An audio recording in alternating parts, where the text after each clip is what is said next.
Eu gostaria de, nessa noite, começar declarando algo. Que o Senhor Jesus, Ele ama a sua casa, a sua família. Muitas vezes nós falamos, do amor de Deus por nós. E não há erro nisso. Deus nos ama. Mas o Senhor Jesus, Deus Pai, Ele ama a nossa casa. E Ele quer estar no meio da nossa casa.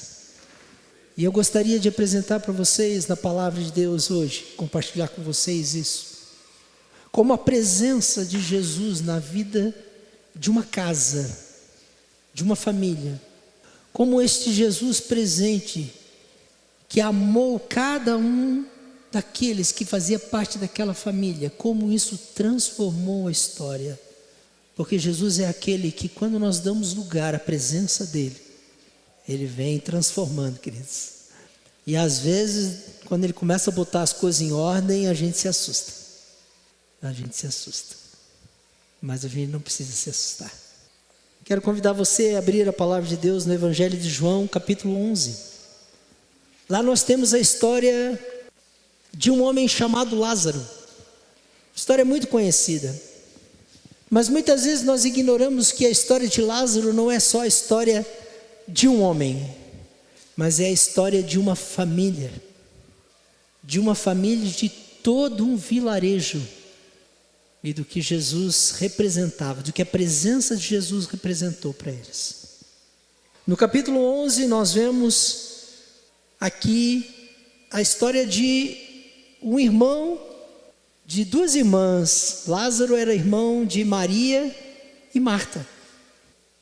Aqui é uma família representada. E de repente essa família é assaltada por um grande incidente. E não é um incidente qualquer. Lázaro fica enfermo.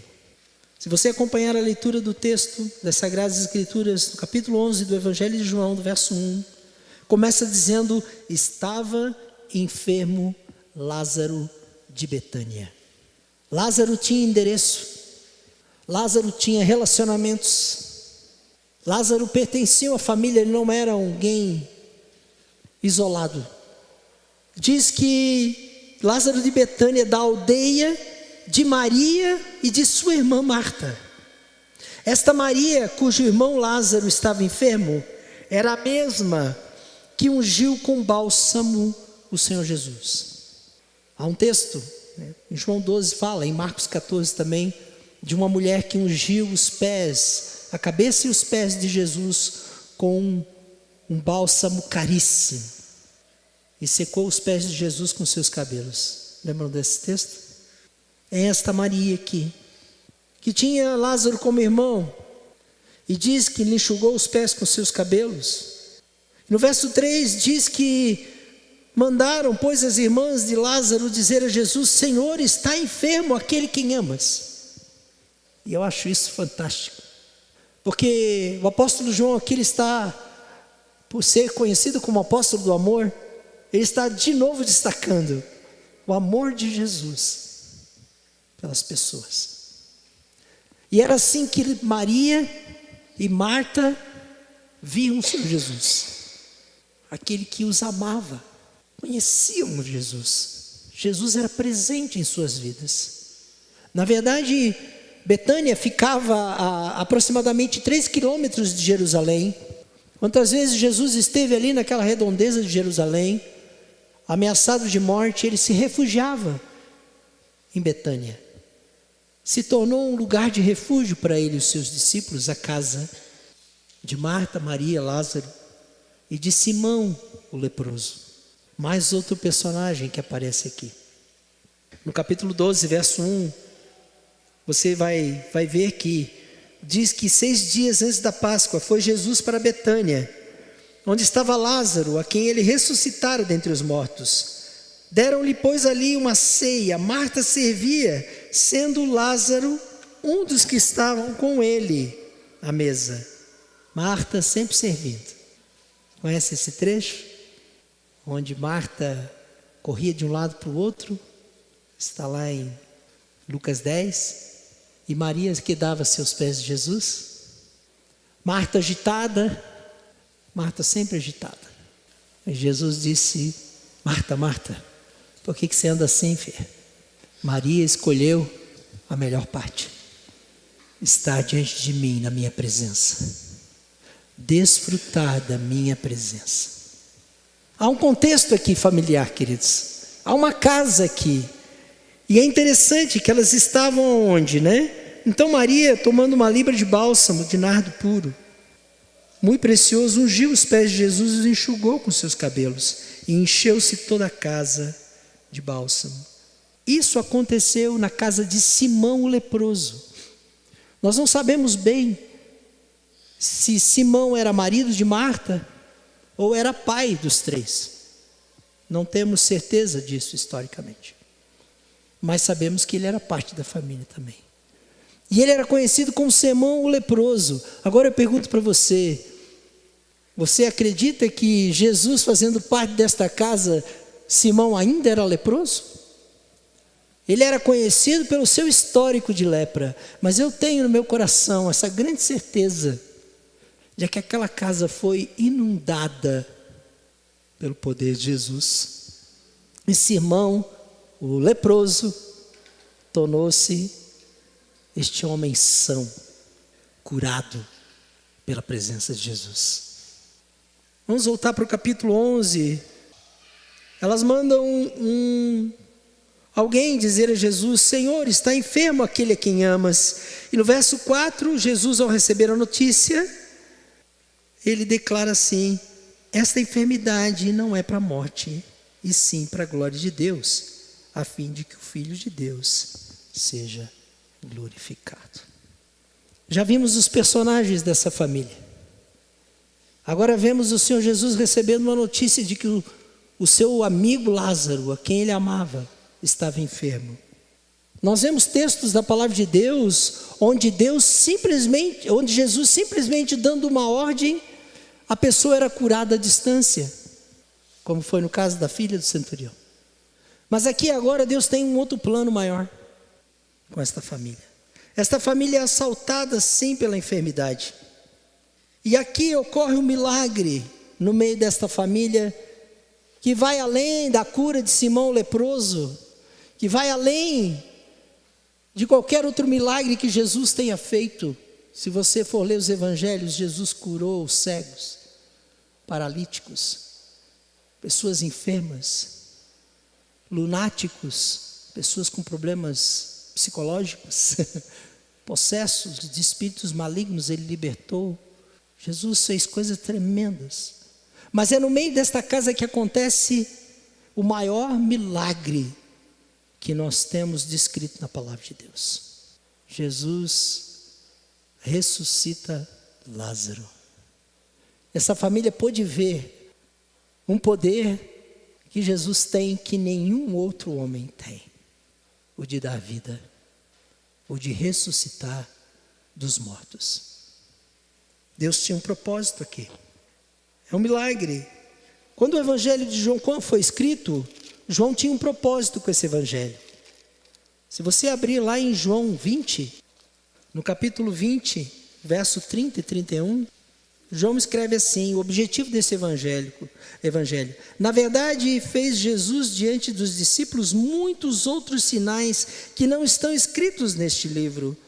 Estes, porém, foram registrados para que creais que Jesus é o Cristo, o Filho de Deus, e para que, crendo, tenhais vida em seu nome.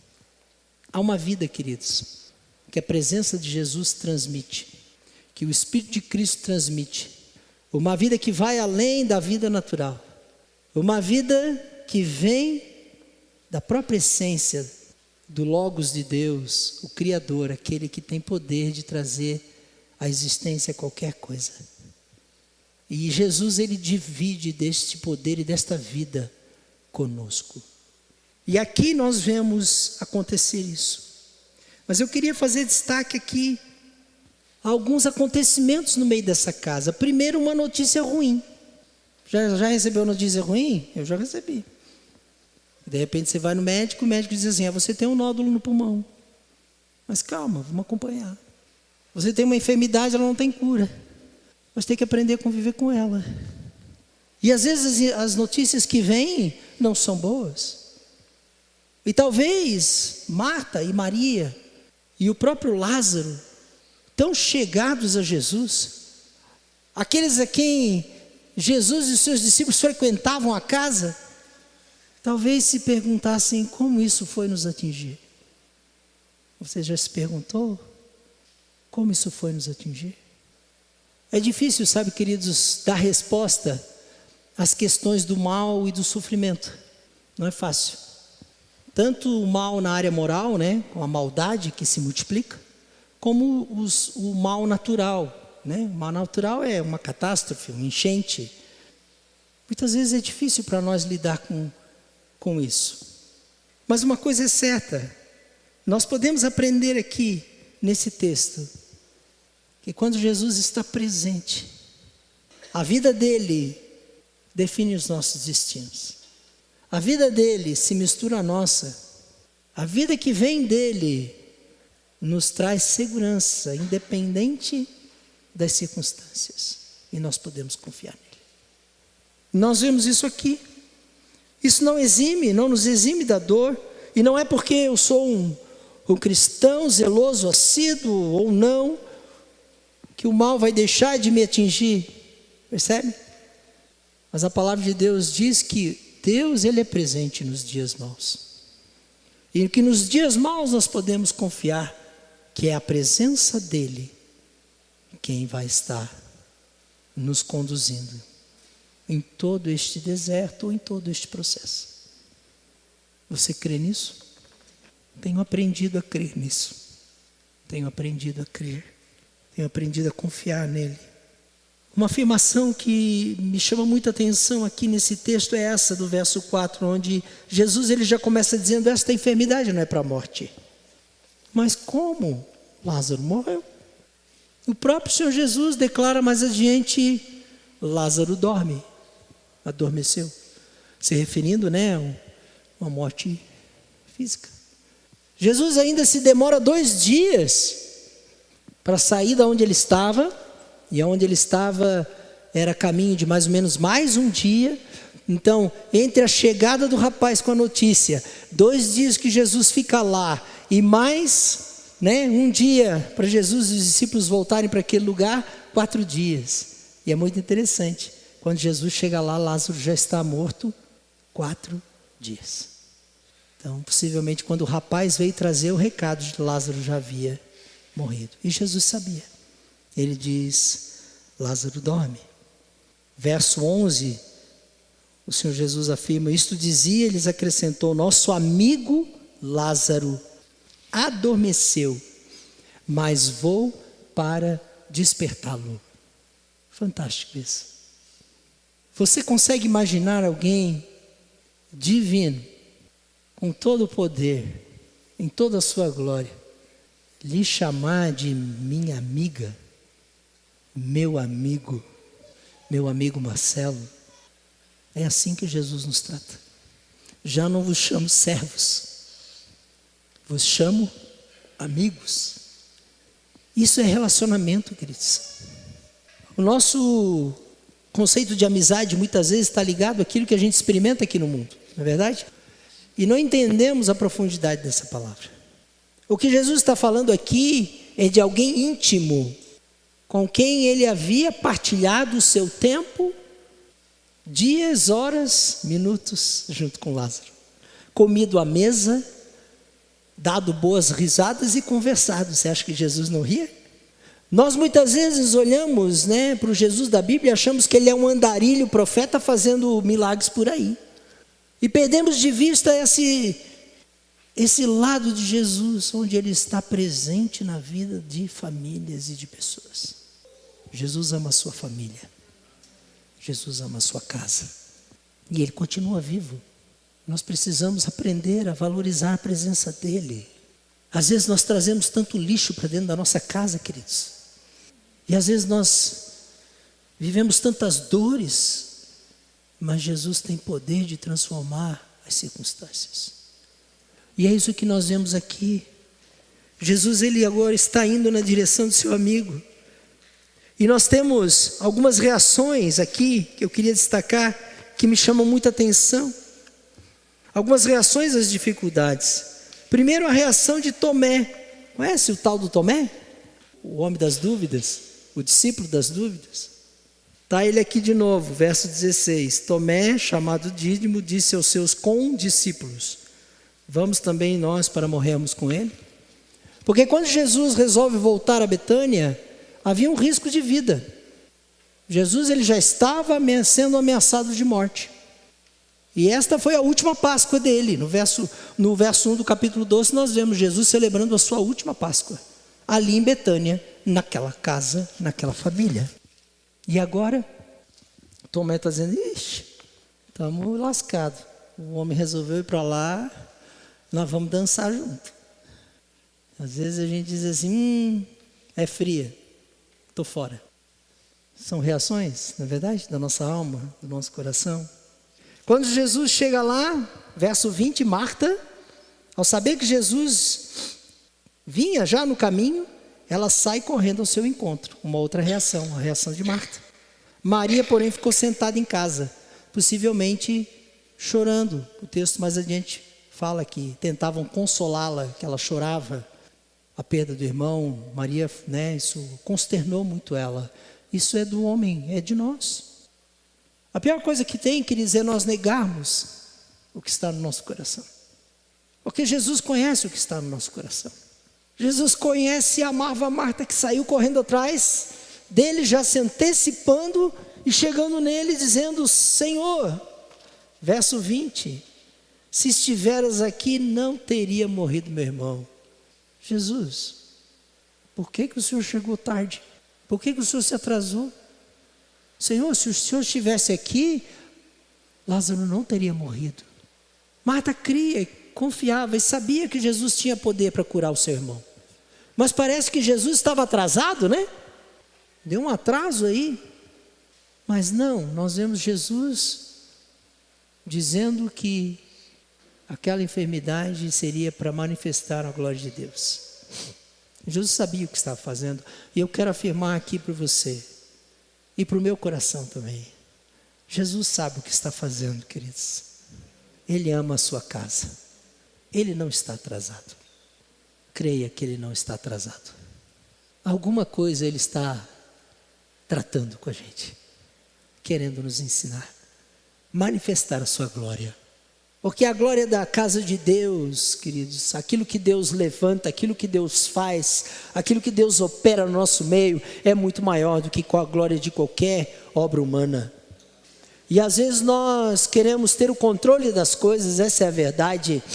Mas Marta havia perdido o controle, Maria havia perdido o controle, até Tomé já estava perdendo o controle, porque estava indo para onde não queria. Mas Jesus estava no controle. E como é bom, queridos, quando Jesus está no controle. Marta sabia, e ela fala no verso 22, algo muito interessante aqui. Diz assim: mas também sei que mesmo agora, tudo quanto pedires a Deus, Deus te concederá.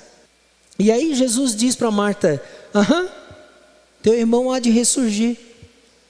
E Marta diz: não, eu sei, Senhor, que lá na ressurreição dos mortos ele vai ressurgir. Porque os judeus acreditavam na ressurreição dos mortos. Jesus disse: não, espera lá, você está confundindo as coisas. Jesus diz: eu sei, replicou Marta, ele há de ressurgir. Disse-lhe Jesus: eu sou a ressurreição e a vida. Quem crê em mim, ainda que morra, viverá. Jesus está declarando aqui algo tremendo, que tem a ver com a essência do que Ele é. Quando Jesus diz no Evangelho de João, várias vezes ele usa essa expressão, ele diz: eu sou, ego em mim, no original, ele está se referindo à natureza divina dele. E ele está dizendo: eu sou a ressurreição e eu sou a vida. Jesus está dizendo: em mim há poder sobre a morte, há poder de trazer vida onde há morte, há poder de trazer ordem onde há caos. Eu sou Deus. É isso que Jesus está dizendo. Você não é Deus, eu sou Deus. E ele diz: e todo o que vive e crê em mim não morrerá eternamente. E ele perguntou: você crê isso? Sim, Senhor. Ela disse: eu tenho crido que tu és o Cristo, o Filho de Deus que devia vir ao mundo. Marta cria, mas havia ainda sinceras dúvidas no coração dela. Nós vemos isso mais adiante, quando já diante do túmulo, no verso 39, Jesus manda tirar a pedra. E Marta, como sempre, sendo Marta, se joga e diz assim: não, Jesus, não tira a pedra, já fede, tem 4 dias. É o que diz o texto. Não, Senhor, já cheira mal, já tem 4 dias. E Jesus então lhe diz: não te disse eu que se creres verás a glória de Deus? Você está duvidando ainda, Marta? Você está duvidando? Creia. Você quer ver a glória de Deus na sua casa? Você quer ver a glória de Deus na sua vida? Você quer ver a glória de Deus trazendo vida onde tem cheiro de morte? Trazendo alegria onde há tristeza? Trazendo ordem onde há desordem? Jesus, ele só pede uma coisa de você e de mim: que nós confiemos nele, porque ele declara o seu amor por nós. Nós vemos a reação de Maria. Jesus manda chamar ela no texto, e ela vai na direção de Jesus. E Maria, sendo Maria, se lança aos pés de Jesus, como era de hábito, e chora as pitangas. Senhor, Lázaro morreu, Senhor. Se você olhar aqui, de novo, verso 32, quando Maria chegou ao lugar onde estava Jesus, ao vê-lo, lançou-se-lhe aos pés, dizendo: Senhor, se estiver aqui, meu irmão não teria morrido. Essa era a expectativa das duas. Essa era a expectativa de todos que conheciam Jesus ali naquela casa. Todos aguardavam uma intervenção poderosa que os livrasse da dor e do sofrimento, mas ela não veio no tempo que elas achavam que deveria ter vindo. A esperança se foi. E é muito interessante porque aqui é o único lugar na Bíblia onde está escrito no verso 35, Jesus, ao vendo o estado de Maria, a tristeza dela, da perda do irmão, Jesus chorou. A frase mais curta, o versículo mais curto da Bíblia é esse. João 11:35, Jesus chorou. Por isso que eu digo que eu creio que Jesus naquela casa riu, que Jesus naquela casa se alegrou à mesa, mas que agora ele chora com os que choram. E eu quero dizer para você que Jesus conhece o seu lamento, a sua dor, o seu choro. Jesus conhece. Mas Jesus, ele tem poder, queridos, para dar lugar ao novo. Não interessa se a coisa está fedendo, se cheira mal já. Enquanto o homem diz: não há mais solução, não há mais saída, é o momento então de Deus operar. E eu tenho aprendido que é assim: quando a gente chega no nosso limite, parece que se abre um espaço para Deus operar. E Deus aguarda isso, que nós deixemos Ele operar. Nós precisamos, queridos, aprender a confiar nele. E é disso que esse texto está falando. Cultivar, queridos, a presença de Jesus em nossas vidas tem a ver com cultivar uma vida de confiança nele. Diante dos males que nos assaltam, diante das notícias ruins, diante das lutas diárias, temos alegrias à mesa com ele, mas também há momentos de luta. E aí nós vemos Jesus orando, dando graças ao Pai, verso 41, porque Jesus sabia que o Pai lhe ouvia, e aí ele manda tirar a pedra. Ele diz: tire a pedra. E daí ele diz: agora Lázaro, vem para fora. E Lázaro sai de lá tipo, não sei, tentei ficando imaginando, porque o texto diz o seguinte, que ele tinha os pés enfaixados, que ele tinha as mãos enfaixadas, que ele tinha a cabeça com algo enfaixado, né? Então, eu não sei se ele veio flutuando ou se ele veio assim. Jesus chamou Lázaro para fora. Jesus tirou Lázaro da morte, porque Jesus tem poder de dar vida Vem para fora. Desperta, Lázaro, do teu sono. E eu quero usar isso aqui para fazer uma alusão um pouco diferente aqui.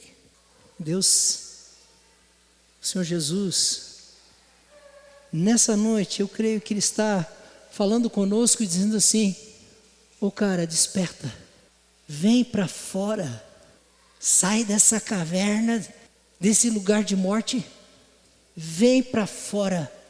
Jesus tem autoridade e poder para transmitir vida a quem nele crê.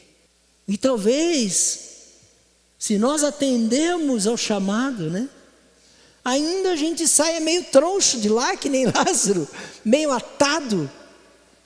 E é nessa hora que também Jesus disse: desata o rapaz, desata o rapaz. Sabe, queridos, Jesus, Ele não só nos dá vida nova nele, mas eu creio que Ele é aquele que vai tirando as bandagens que muitas vezes estão cobrindo as nossas dores na alma, as bandagens que nós colocamos para tampar as nossas feridas e esconder as nossas feridas. Lázaro estava agora voltando à vida. As bandagens Jesus mandou tirar. Tira, libera o rapaz. A palavra de Deus diz assim: desembarace-se de todo o peso e corra. Ninguém corre com os pés atados. A palavra de Deus tem orientação clara e nós precisamos, queridos, estar atentos àquilo que muitas vezes está segurando ainda as nossas vidas, apesar de nós já termos provado o vem para fora de Jesus.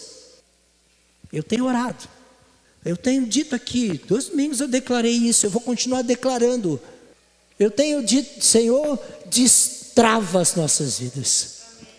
Senhor, desata os nós. Porque Deus não chama para fora zumbis. Deus tem filhos que Ele levanta da morte espiritual para uma vida agora em Cristo, e para que nós andemos em liberdade, na liberdade que Cristo tem para nós. Não é a Walking Dead. Deus não chamou você para andar assim, troncho. Deus não chama casas, famílias para viverem uma vida terrível e desgraçada. Quando Jesus entra na nossa vida, na nossa casa, Ele começa a tratar e trazer vida, porque Ele é vida. Ele disse: eu sou a ressurreição e a vida. Ele disse: eu vim para que tenham vida e a tenham em abundância. Então o que está faltando, queridos? Se creres, verás a glória de Deus. Eu gosto dessa frase nesse texto. Se você crer, você vai ver a minha glória. Então ouse confiar em mim. Para de meter a mão onde você não deve, deixa eu fazer. Creia, confie em mim, confie na minha palavra. Se Deus traz uma correção para você, aceite a correção. Creia. Se Deus te traz uma orientação, aceite a orientação. Creia, confie. Continue ousando confiar nele, no Senhor Jesus. Não em homens. O salmista diz: uns confiam em carros, outros em cavalos, se referindo aos exércitos, o poderio militar. Mas ele diz: nós, porém, confiamos no Senhor dos exércitos. Ele peleja por nós. Queridos, eu tenho me dedicado à presença de Deus em oração pela igreja, pela minha vida, pela minha casa, e eu tenho visto milagres, e continuo declarando milagres aqui. Continuo declarando aqui em nome de Jesus famílias que vão vencer. Continuo declarando aqui vidas restauradas. Continuo declarando aqui renovo e alegria no coração. Continuo declarando aqui que o choro dura uma noite, mas vai vir alegria sobre a sua vida. Porque a palavra de Deus diz isso. E se é a palavra dele, cabe a nós confiar. Eu tenho estendido minha mão para orar por pessoas, Não porque eu tenho algum poderzinho em mim mesmo, mas porque eu creio no poder do meu Senhor Jesus.